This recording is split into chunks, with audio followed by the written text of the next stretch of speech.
Back on the Rivercats pregame show, we are in Albuquerque, game 2 of this series, the Rivercats and the Albuquerque Isotopes. Zack Bayrouty, and I'm joined by a proud New Mexican, Rob Riggins. We were not going to come to the land of enchantment without talking to the Butcher. And what's it like, first of all, to be back? You attended Eastern New Mexico, and you're from here, and this is a place very dear to your heart. It's fun to come full circle. You know, I grew up coming to the stadium as a kid and watching the Dukes, and I saw Darryl Strawberry play here, and Yasiel Puig played at this stadium. I lost a state championship in this ballpark, so it's awesome to get to come back now as a coach. I was going to say, were you circling this on the schedule when you saw it come out? Yeah, this was a date that me and my family had circled on the schedule from day one. I've been listening to you tell stories about baseball in New Mexico, and you've coached at various levels and youth baseball on up, and I just find it very interesting, some of the stories you have to tell. Can you just take us through the baseball landscape and kind of educate us on maybe the best of it and also the worst of it, because I think you've seen both ends. Albuquerque has become definitely like a hotbed for baseball. You have Albuquerque Baseball Academy. It's trained a lot of like major leaguers like Mitch Garver, Alex Bregman, Jordan Pacheco's come out of here. So there's quite a few kids from the Albuquerque metro area that have definitely moved up. And then they built a big turf complex that has like 6 fields in the town. So it's really starting to move up.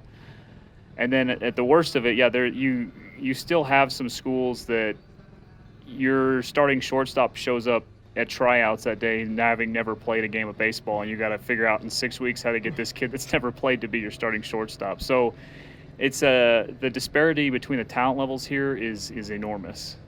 As far as that goes, the worst end of it, what is anything being done to kind of help resource-wise with the youth baseball and baseball at the grassroots level in this state? And it is a very unique state with a very unique population.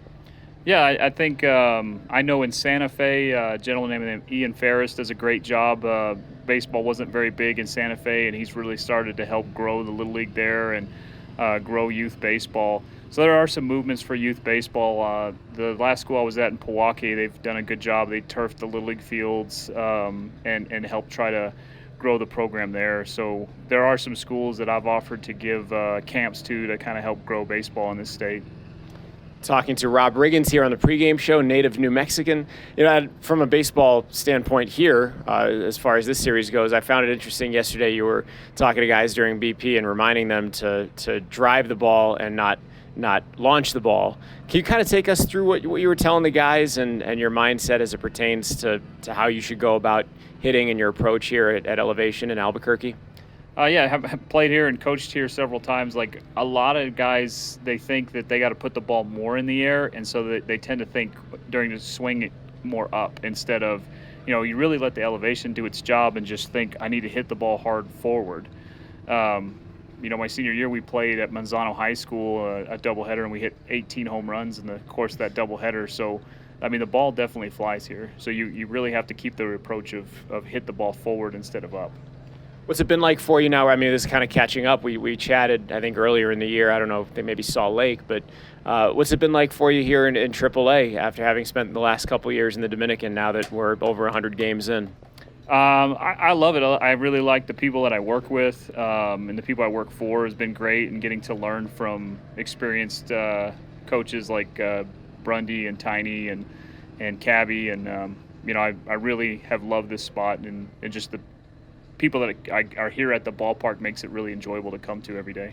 What's it been like for you to be here while you see guys, go up and down from, here to the big leagues and back, and to be able to have your hands on some of these guys who are, now Elliot Ramos, an all-star midseason, Tyler Fitzgerald's crushing it, but what's it been like for you to be a part of that?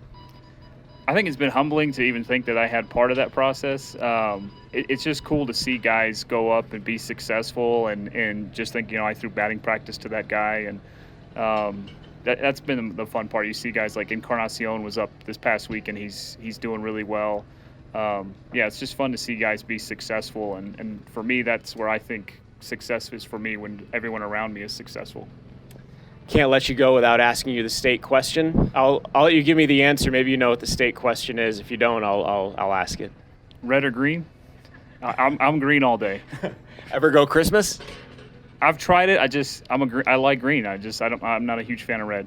I lean green too, but when I'm in Albuquerque, I like going a little Christmas. Got to get the red chilies in as well. Butch, thanks for the time, and welcome home. Thank you. Appreciate it. It's Rob Riggins. We'll come back and have the starting lineup's first pitch from Albuquerque next on the River Cats Digital Network.